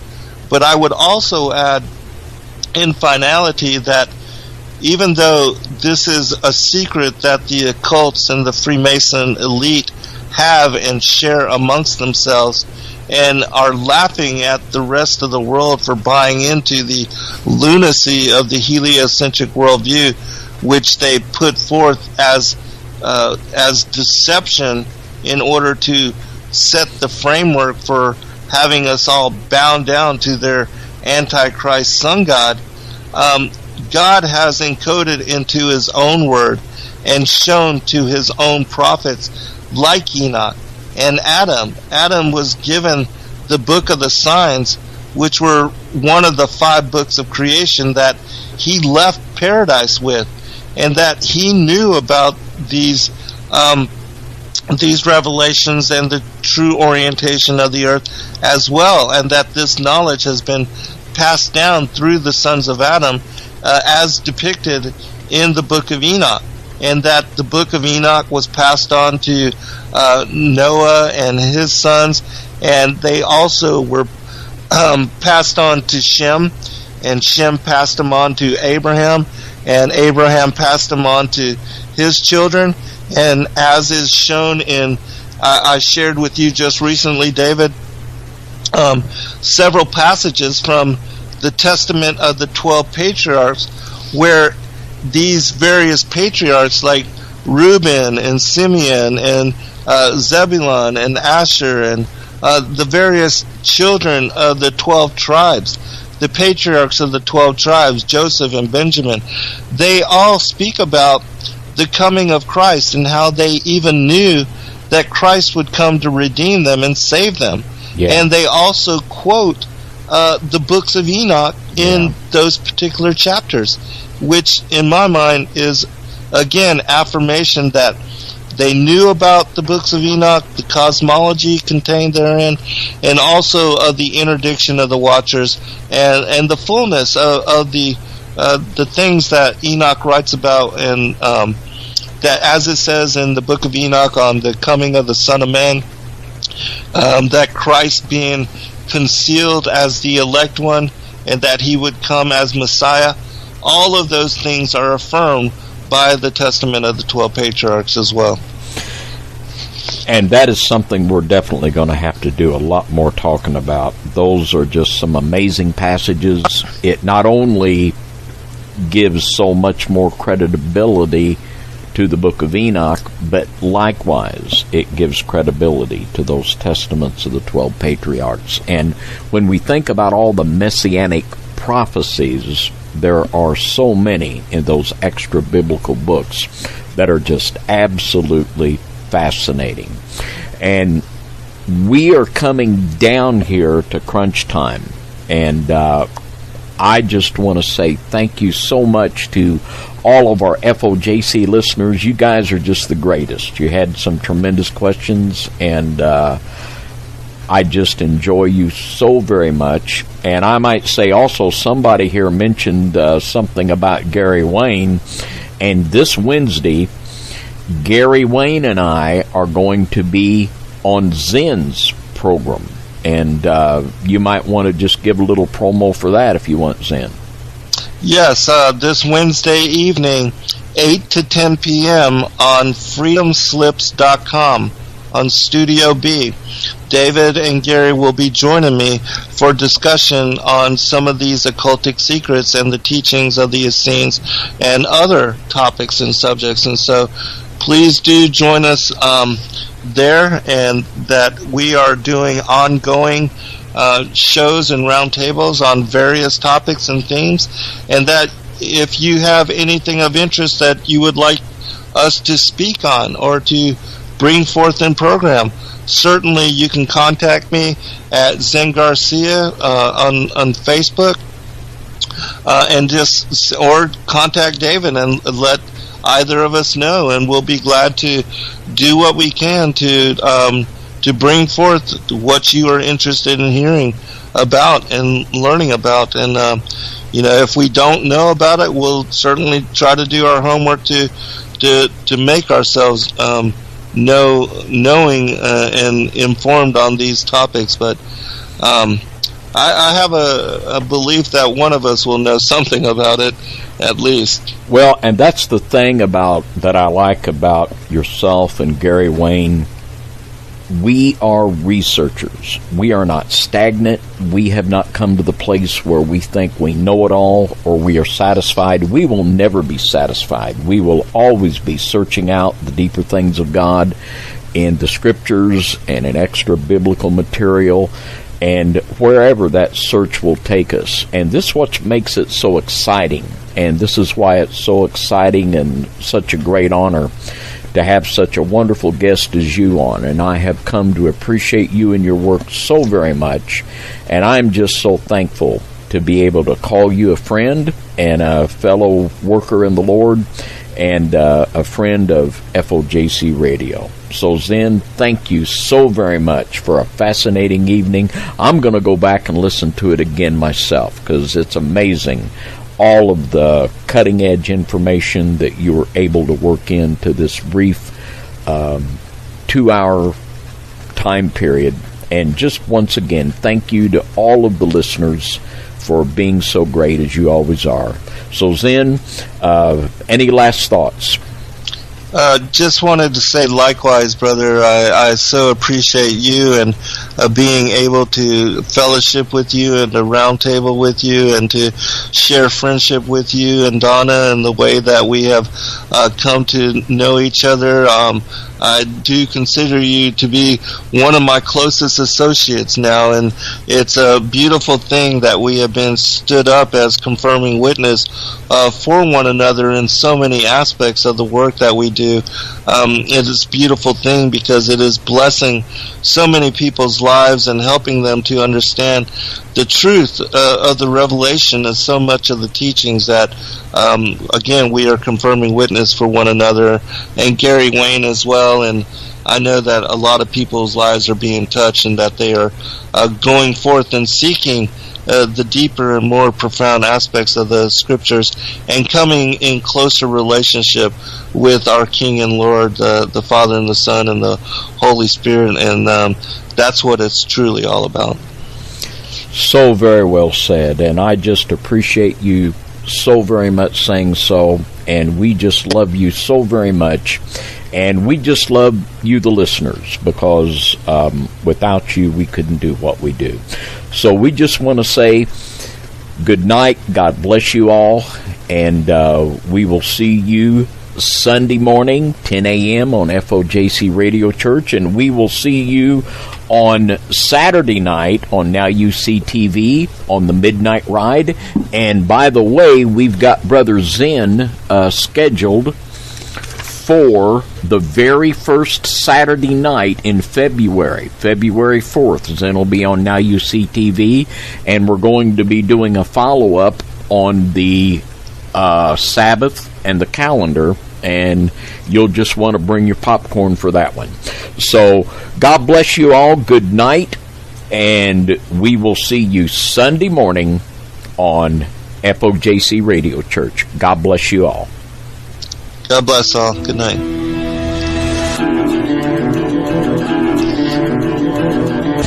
You can contact us at FOJC, Post Office Box 4174, Evansville, Indiana 47724-4174. Or you can check our website out at www.fojcradio.com. Or you can email us at lastdayschurch@cs.com. Or you can call us at 812-473-3735. Thanks, and God bless.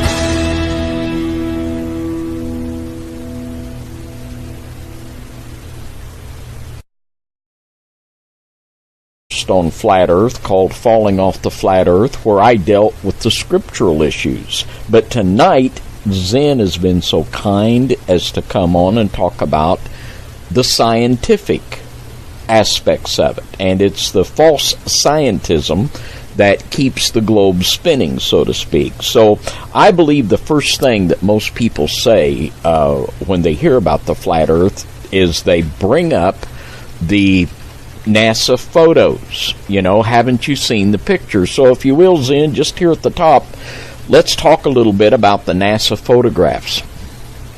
Well, I think this is really important as well because for most of us, in buying into the heliocentric worldview, we have accepted NASA as the authority, and the photographic evidence and the videographic evidence, all of the belief in the astronauts as far as the visitations to the moon, the satellite programs, the Voyager, all these different programs that they have, even the so-called secretive programs where they have colonized Mars and these kind of different things, the Mars Defense Forces and all of this. And so all of us have, without really even second guessing, have bought into and accepted what they have said as being evidently true without, why would we ever question?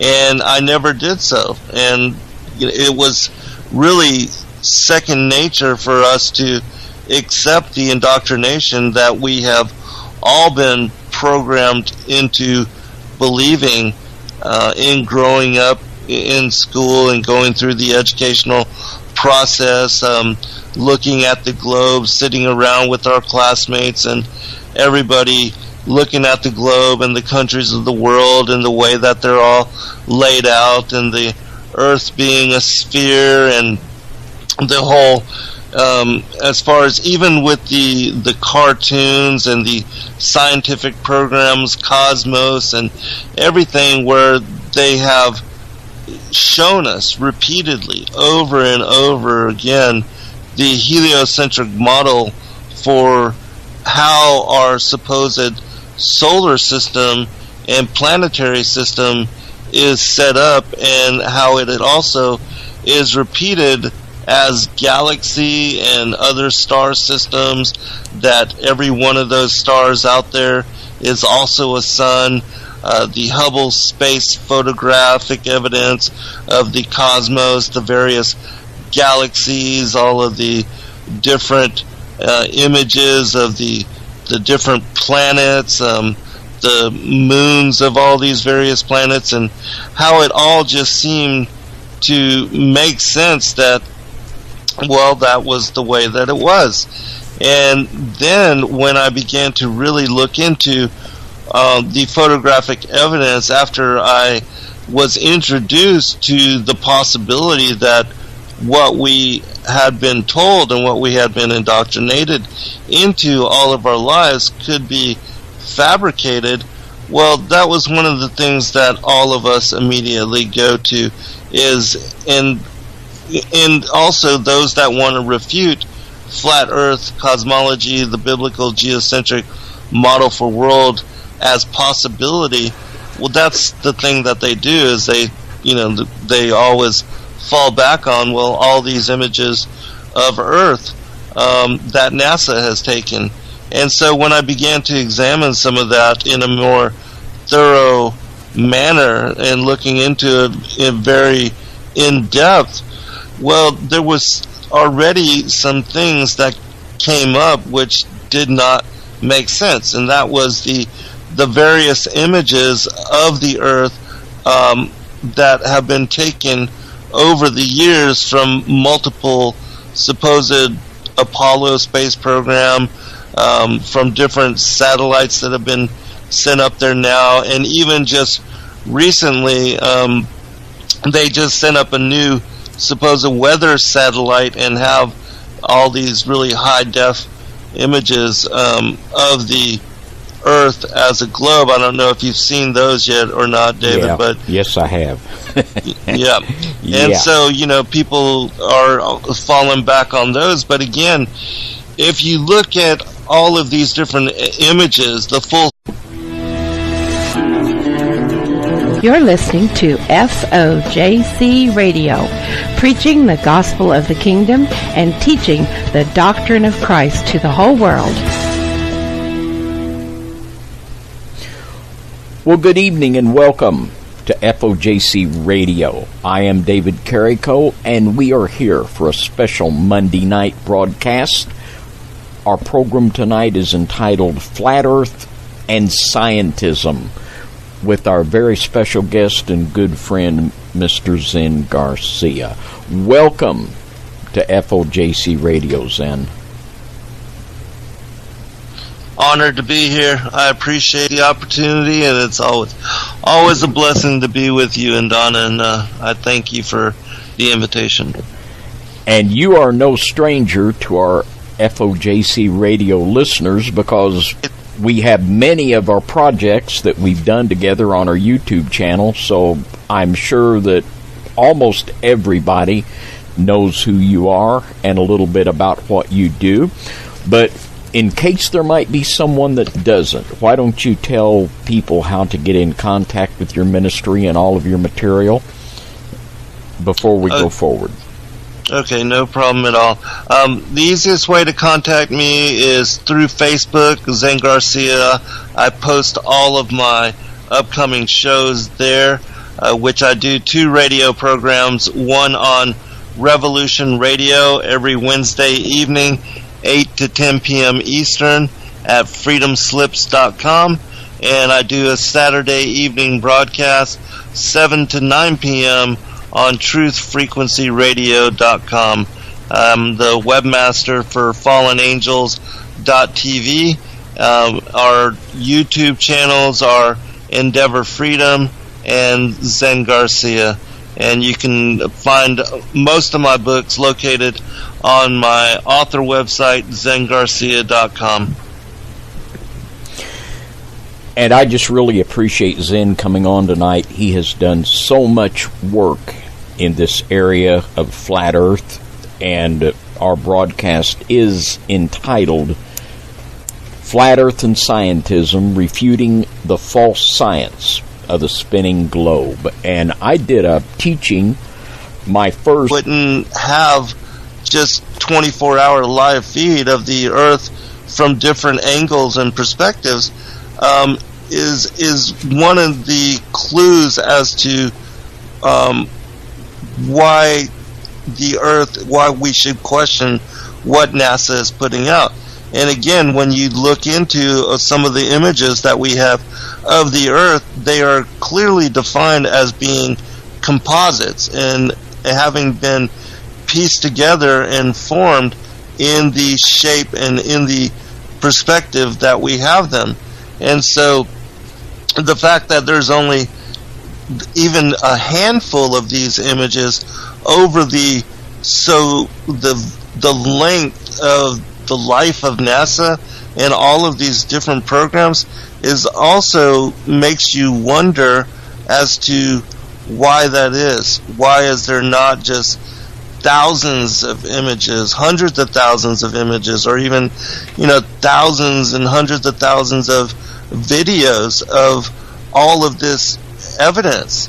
And then the other thing which really made me question as to the relevancy of what we are being shown in depiction from the various NASA images and these composite images is the video that was gathered through the Freedom of Information Act by Barry Seibel when he did his documentary, A Funny Thing Happened on the Way to the Moon, where it shows the Apollo 11 astronauts, Michael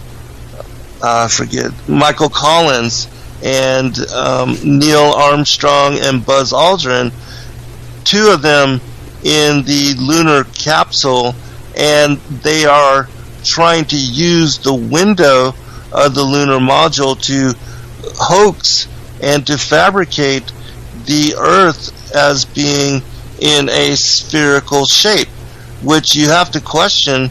And in this particular video, it shows and has the full audio of where they are speaking with the Houston, with the command center, and talking about how they were summation of them over the life of NASA and the various programs, the various Apollo mission programs, and the Clementine satellites, all these different images. Well, there's some contradictions in the size of just the continents themselves, North America, South America, Africa, and also with the colors of the oceans, the size, the proportions with regard to the moon, and so there's seems to be no coherency. And then when you listen to even the testimonies of like the various astrophysicists, Neil Tyson, he speaks of the Earth as being an oblate spheroid, and that it's supposedly not round as in a perfect sphere, but in the shape of a pear.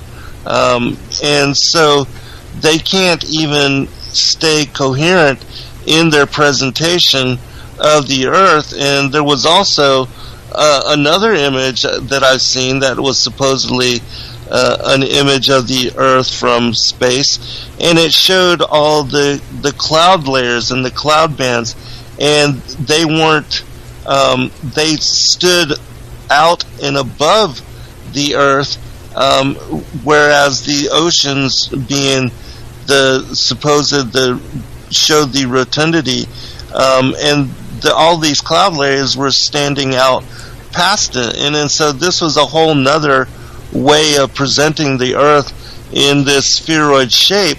And so when you look into and start to examine, well, you realize that in this day and age, when we're supposed to have all these 20,000 satellites up there, we should be able to view the Earth in all of its glory 24 hours a day in live feeds and live streams through various different websites from all these different companies that have these, privately owned satellites, and all these government satellites from the various different space agencies. Why they